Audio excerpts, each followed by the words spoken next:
ایک یہ بہن نے کویسچن کیا تھا کہ ہم بعض اوقات سردیاں آتی ہیں تو ہمارے کراچی کا خاص طور پہ یہ ہے کہ لنڈے کے کپڑے آتے ہیں باہر سے، انگریزوں کے کپڑے جو ہوتے ہیں، اترن جو ہوتی ہے، اور ہم لوگ تو خیر پاکستانی لوگ تو ویسے ہم لوگ غلامانہ سوچ رکھتے ہیں، تو پھر ہم ان کو ہاتھوں ہاتھ لیتے ہیں کیونکہ بہت سستے پڑتے ہیں۔ تو ان کا استعمال کرنا کیسا ہے؟ وہ کہتے ہیں کہ وہ لوگ شراب بھی پیتے ہیں، پیشاب وغیرہ میں بھی احتیاط نہیں کرتے ہیں، خصوصاً بڑوں کے لیے جو ہیں وہ ٹراؤزرز وغیرہ ہوتے ہیں اور بھی مطلب جیکٹس وغیرہ ہیں یا اونی کپڑے ہیں، تو ان کے استعمال کی کیا شرعی حیثیت ہے؟ دیکھیں، پہلے ایک بات اچھی طرح یاد رکھیں، میرے آقا صلی اللہ علیہ وسلم جب صحابہ کرام کے ساتھ کفار پر حملہ کیا کرتے تھے تو پھر ان کا سامان قبضے میں آتا تھا، تو مال غنیمت کے طور پہ اس میں کپڑے بھی آتے تھے، برتن بھی آتے تھے۔ تو یہ لکھا ہے فقہائے اسلام نے کہ بارہا ایسا ہوا کہ نبی کریم صلی اللہ علیہ وسلم نے صحابہ کرام کو استعمال کی اجازت دی، اور ساتھ میں یہ حکم نہیں فرمایا کہ ان کو دھو بھی لو، کسی جگہ ایسا بھی فرمایا کہ بعض روایت میں کہ دھو لو، بعض جگہ یہ بھی فرمایا۔ تو اس کا مطلب یہ ہوا کہ اگر ان کو دھو لیا جائے تو بہتر ہے، اور اگر کوئی ان کو بغیر دھوئے بھی استعمال کرے بشرطے کہ ان پہ کوئی ناپاکی ظاہری طور پہ نظر نہ آ رہی ہو تو پھر اس کی گنجائش بھی نکل سکتی ہے۔ دوسرے اس میں پوائنٹ یہ ہے کہ اصول شرع یہ ہے کہ جب تک آپ کسی نجاست کو کسی جگہ لگا ہوا 100% نہ دیکھ لیں، یا آپ کو علم ہو کہ 100% کہ یہاں نجاست ہے، تب تک ہم اس چیز کو ناپاک نہیں کہہ سکتے ہیں۔ یقینی طور پہ ہو تو پھر کہہ سکتے ہیں۔ یقینی طور پہ کیسے؟ آپ نے اپنی آنکھوں سے دیکھا ہو، یا کسی نیک پرہیزگار متقی نمازی باشرع شخص نے جس سے کبھی بھی جھوٹ نہیں سرزد ہوا، وہ آپ کو بتائے کہ میں نے دیکھا تھا اس کپڑے میں ناپاکی ملی تھی، یا نجاست ابھی لگی ہوئی اثر اس کا نظر آ رہا ہو، ظاہر ہو رہا ہو، کوئی اسمیل وغیرہ آ رہی ہے، یہ سمجھ لیں کہ کپڑا ضرور ناپاک ہوگا۔ لیکن اگر آپ لنڈے کا کپڑا دیکھتے ہیں، اس پہ نہ کوئی اسمیل آ رہی ہے، نہ آپ نے کبھی کوئی نجاست لگی ہوئی دیکھی، نہ کسی اس طرح عادل شخص نے، مسلمان نے خبر دی، اب یہ گمان کرنا ہے شاید ناپاک ہو، شاید انہوں نے پیشاب کر دیا ہو، شاید اس پہ شراب گر گئی ہو۔ ہماری شریعت اس شاید کی وجہ سے کسی بھی کپڑے کے استعمال، برتن کے استعمال کو ناجائز نہیں کہتی، نہ اس کو ناپاک قرار دیتی ہے، بلکہ اس کو پاک قرار دیتی ہے۔ اللہ تعالیٰ نے قرآن عظیم میں فرمایا کہ هو الذی خلق لکم ما فی الارض جمیعا، اللہ تعالیٰ وہ ذات ہے جس نے زمین پر جو کچھ ہے تمہارے نفع کے لیے پیدا کیا ہے۔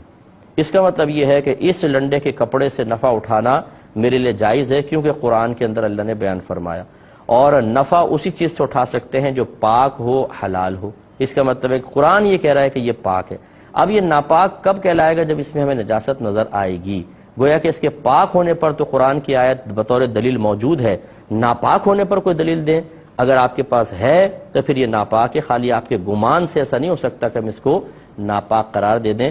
تو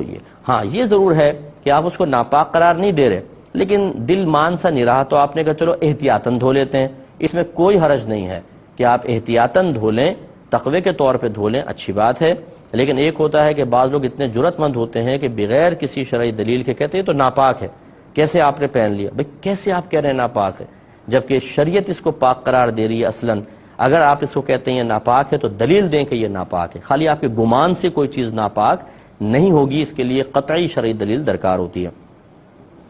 ایک انہوں نے پوچھا کہ ہم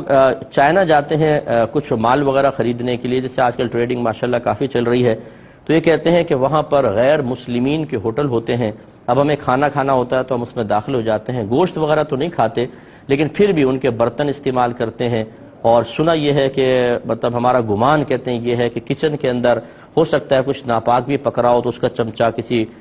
سبزی وغیرہ کے اندر، کسی چیز کے اندر ڈال دیا گیا ہو، تو ہم اس ہوٹل پہ بیٹھ کے کھانا کھا سکتے ہیں کہ نہیں؟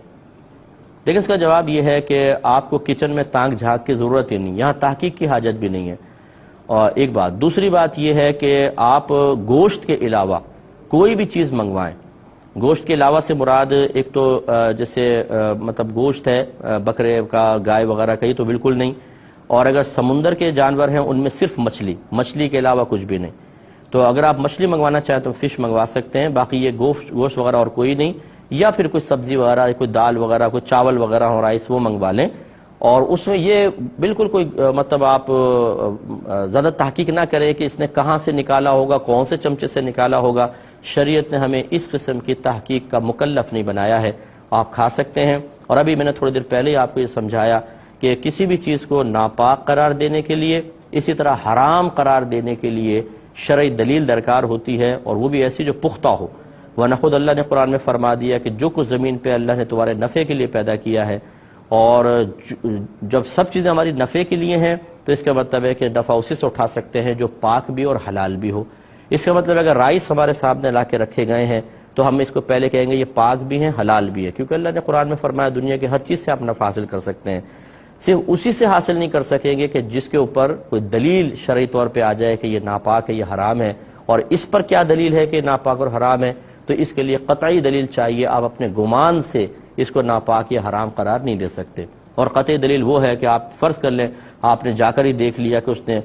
کسی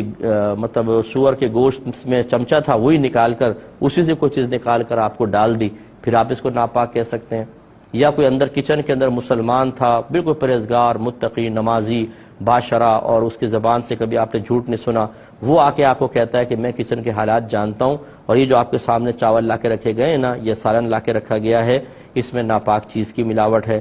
یا پھر آپ کو نظر آ جائے اس کے اندر کوئی گندی چیز پڑی ہوئی، کوئی خراب چیز، تو پھر اس کو چھوڑیں گے۔ لیکن اگر آپ نے آنکھوں سے نہیں دیکھا، کوئی بتانے والا بھی موجود نہیں ہے، کوئی نجاست کا اثر وغیرہ، کوئی ناپاک چیز بھی اس پلیٹ میں نظر نہیں آ رہی، تو یاد رکھیں یہ طیب حلال ہے، آپ اس کو کھا سکتے ہیں۔